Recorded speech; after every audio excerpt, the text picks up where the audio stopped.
আসসালামু আলাইকুম, সবাই কেমন আছেন? আশা করি সবাই ভালো আছেন। আলহামদুলিল্লাহ আমি ভালো আছি। তো 2 দিন যাবৎ আমার প্রচুর পরিমাণে মাথা ব্যথা, ঠান্ডা জ্বর। তারপরও ভিডিও করি, ভিডিও ছাড়ি, কাউরে বলি না। তো আজকে বললাম। তো কালকে থেকে আমার সাজিদের প্রচুর পরিমাণে জ্বর, ঠান্ডা, কাশি।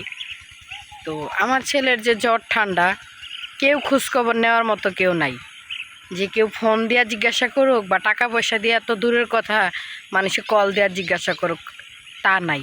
কিন্তু আমি যদি কারোর বিপদে না যাই, সেই ক্ষেত্রে মানুষের কথা বলার মানুষের অভাব নাই।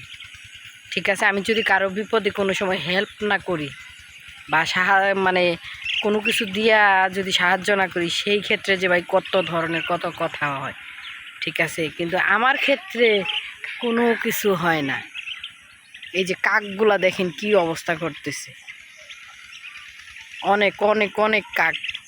যাই হোক, তো এটা হইলো মূল কথা আর কি। মানে আমি আজ পর্যন্ত আমার বিপদে আমি কারোরে পাইলাম না, বা আমার জামাইয়ের বিপদে আমি কারোরে পাইলাম না। বরঞ্চ আমার জামাই যদি কারোর বিপদে না যায় রে ভাই, একদম ছুইলা মইস লাগাই দেয়।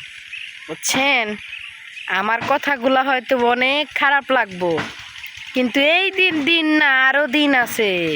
বুঝছো, এই দিনের অপেক্ষায় থাইকো না, আর বিপদে পড়বা না। বিপদের থেকে উদ্ধার হয়ে গেছ, উদ্ধার হও নাই। মানুষ যতদিন বাইচা আছে, বিপদ ততদিন আছে।